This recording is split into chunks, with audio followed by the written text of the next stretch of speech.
Rich. I'm Mark. We're glad to have you along on this adventure. We are in very rural southeast Iowa. We're right on the Wapello-Davis County line, and we're here at the old Mars Hill Church. This was established, as you can see by the sign, back in 1850. It is on the National Register of Historic Places. It is the oldest continuously operating church west of the Mississippi River. To do that, they have a service one Sunday a year. Today happens to be that day, and we're here for that very auspicious occasion. So we'll be going inside, taking a look around. We'll be at the service, and then there are also a couple of pieces of history out here in the cemetery we want to tell you about also. So stick with us on the Backroads channel.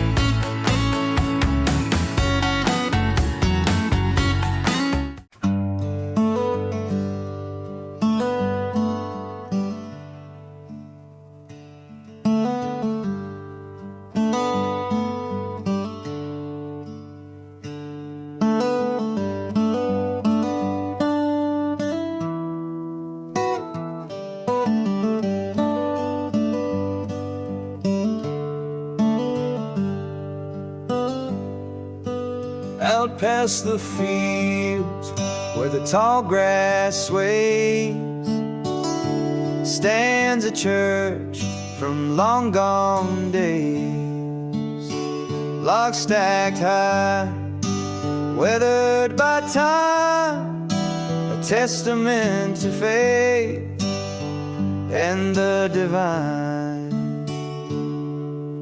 Mars Hill whispers in the evening breeze, among the oaks and hickory trees.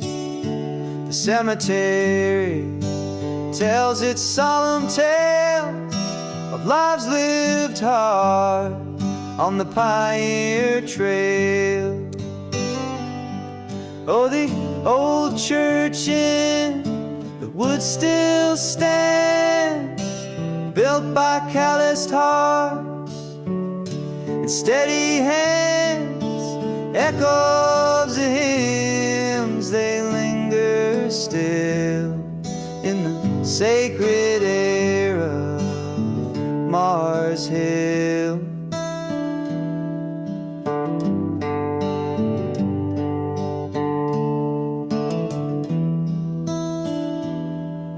In 1850, they carved their way through the wild to kneel and pray. The bell would ring, calling them near through every joy and every tear. The sun sinks slow on the weathered logs, casting shadows across the graves of dogs. Names worn faint, but their stories stay in the hallowed ground where the faithful lay. Oh, the old church in the wood still stands, built by calloused hearts and steady hands. Echoes of hymns, they linger still in the sacred air of Mars Hill, in the sacred air of Mars Hill.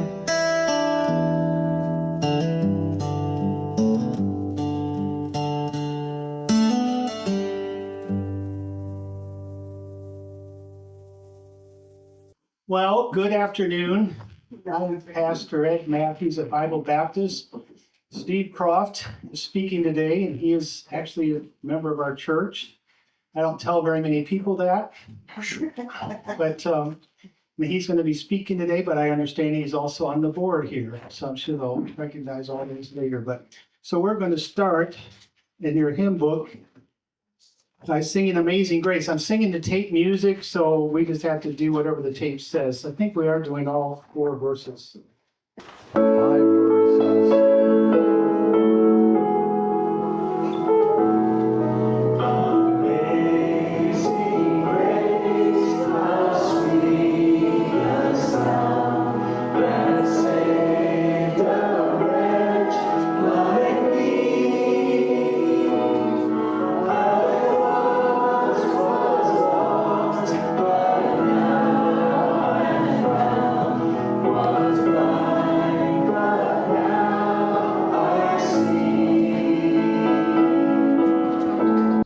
Okay, Glenn Odell, and I'm sorry, your name?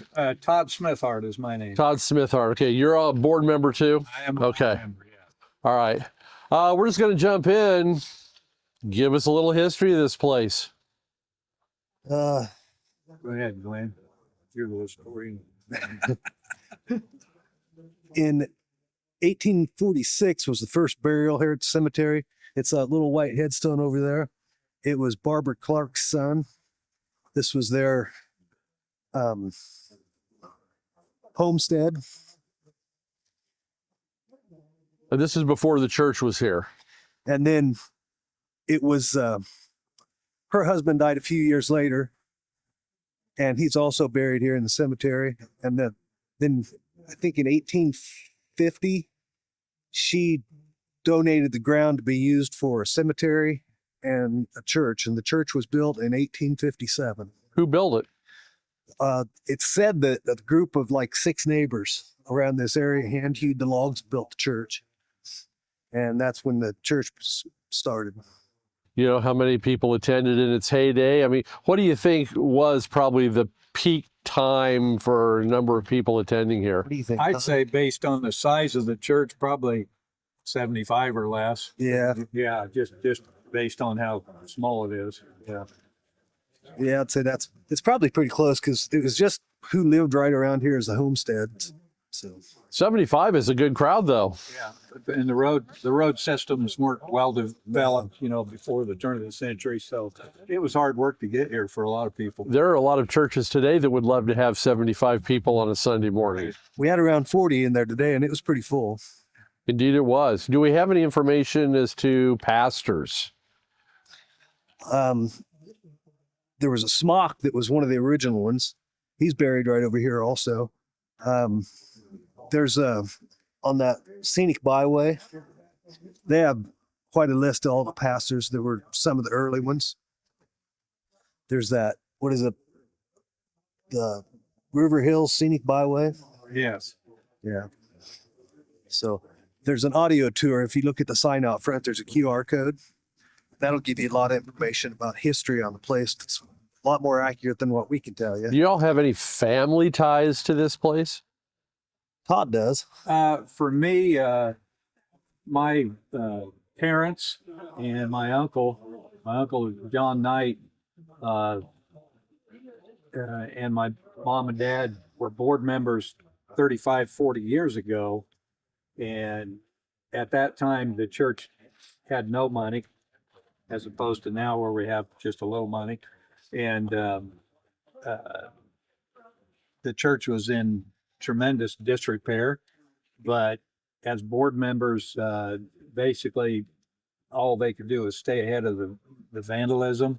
There was a lot of vandalism at the time, and continue that annual service that's been going on during the entire history of the church. So that's and then my mom's still living. She's going to be 96 shortly. She's in the nursing home. My dad's passed away. Uncle John's passed away. So years ago, they asked me if I would want to be a board member, and I agreed to it. So it's been a long time. How about you, Glenn? Well, actually, in 2006, some kids burnt the church, and it kind of ticked me off because I came around here when I was a kid with my parents, and I seen where Todd was one of the board members. So I contacted him and said, if there's anything I can do to help, I will. And then it was just like a snowball effect. We braced the walls, figured out what we was going to do. And then it took 2 years and we rebuilt the church using majority of the original logs and then put it back up. And then I got elected a board member. And then it's just here we are now. How much of the church is still original? About 80% of the logs. Yeah, you'll notice the logs that are charred. Those are the ones that were actually in the fire and that survived the fire. And we were short quite a few logs. Mainly the bottom 2 courses that got set right on the ground. They were in pretty bad shape from sitting there for 130 years. So, But in any event, there was a house shortly after the fire, a house that was being tore down close to here. And it was covered with tar paper, but underneath were hand-hewn oak or walnut. I'm not sure which one they were. Logs that were pretty much the same as the church. yeah, it looked like the same person cut the dovetails. Yeah, so we had enough of those logs to rebuild the church, and they're pretty hard to come by. Yeah. Yeah, they're inexpensive if you had to go find them, but we got them for free, and we were really fortunate to have that happen. I'm sure it's not dirt cheap. If you want to talk a little bit about the cost and where the money came from to rebuild all this. Glenn was the primary contractor, and originally we got a bid from a restoration company in Minnesota, and it was $114,000. $114,000, and obviously we didn't have that much money. But the restoration company offered to train our guys in the art of doing the dovetail. So Glenn and Ben went up to Minnesota for how many days? A weekend. A weekend, and they learned that craft. So we couldn't have done it without that expertise. And then we had donations really from all over the country. Yeah. People heard about it, and this was before the internet was really established like it is now, and a lot of local support, and so that's how it came back together. And the church was in such disrepair that it might not have lasted much longer anyway. It was kind of really bad. it was kind of good for it because it probably never would have got the maintenance of the bottom logs being replaced. And there was like 5 or 6 layers of shingles on the roof. So, and there was some termites in the logs. Yeah. So it sits on a slab now where originally the logs sat right in the dirt. So yeah, it got 100 years worth of maintenance all at once. Really good. So you have one service here a year, Yes. second Sunday in July. Why did you pick that Sunday? That's always been second Sunday in June. June. Been that for as long as anybody can remember. Of course, back in years past, they had a Sunday service every Sunday, but once it became more inactive, that is a designated Sunday. I don't know why. I believe in 74, it went on the National Registry of Historical Places. And in order for it to keep that status as being still in use, we have to have that annual service. And that makes it the oldest church this side of the Mississippi still in use. So is this the only time of the year that this church is opened up? Do people do other things here throughout the year? It's available for weddings. We haven't had a wedding for a while. Been a while, but we've used it for weddings. And My wife and I, Linda, were married here in 2004, before the fire. And an interesting story, one of the former board members who's passed away, Don Bramschreiber, volunteered the church our wedding was on Saturday, and the church was all decorated on Friday. And of course, at that time, the doors didn't lock. There were kids coming through here, especially on weekends. And Don volunteered to spend the night out here. And he did, and he had visitors that he had to send on down the road. So, yeah, that was an ongoing problem of the vandalism, and since then we've been in pretty good shape on yeah, that. we have. And the cemetery behind us, it's been here a really long time. What are some of the oldest tombstones here? Well, the oldest is in 1846, the very first burial. And right over here is John Donaldson. He is the Congressional Medal of Honor recipient. He captured the flag for the state of Virginia in the Civil War. And that's how he was the recipient of the Congressional Medal of Honor.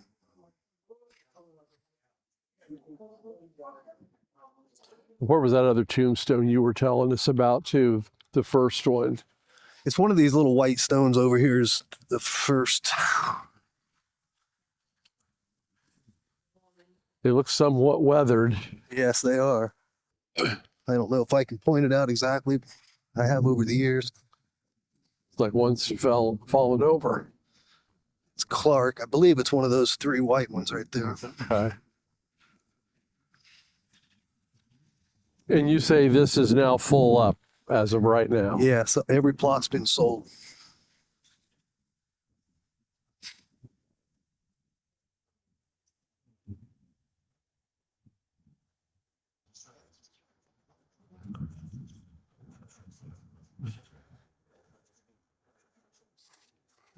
Yeah, that's the very first one right there. Wow. The land on which the Mars Hill Church now sits was donated by Barbara Clark and her family, early settlers who arrived in 1846 and purchased 50 acres atop a rock bluff above the Des Moines River. The church, built between 1850 and 1857, is one of Iowa's oldest log churches and among the largest log structures in the state of Iowa. And as we come further up and take a closer look at how the church was built, you can still see some of the original timbers in here. And you can see right in here that the church was constructed from dovetail notched hewn logs with a gable roof. That's something you don't see a lot of in this day and age.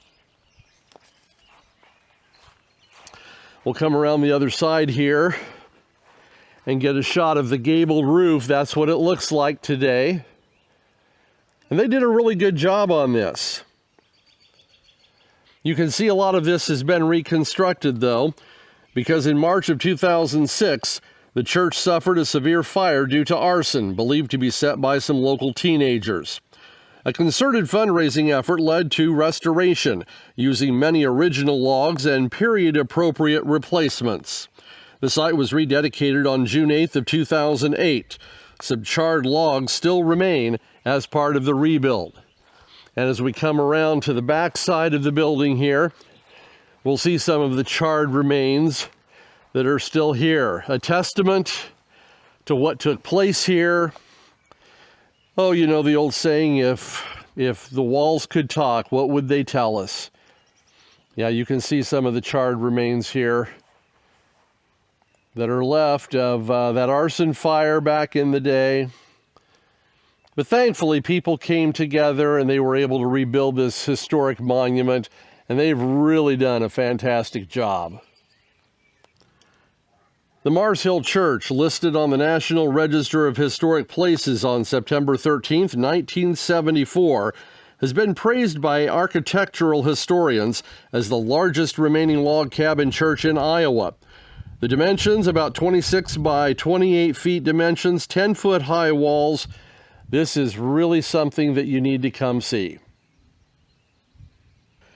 Just adjacent to the church is the cemetery, a final resting place for veterans from every American war. The Daughters of American Colonists presented a bronze plaque to the church back in 1969 in commemoration of the church's continued use. And there are a couple of gravestones that we want to find here in the cemetery because they're of specific historical significance. One of the people buried here in the cemetery at Mars Hill Church includes the grave of Civil War Medal of Honor recipient John Donaldson. You can see on the right his original stone and then the new stone. We'll get a closer look of that here. And then the newer stone, which was just put down.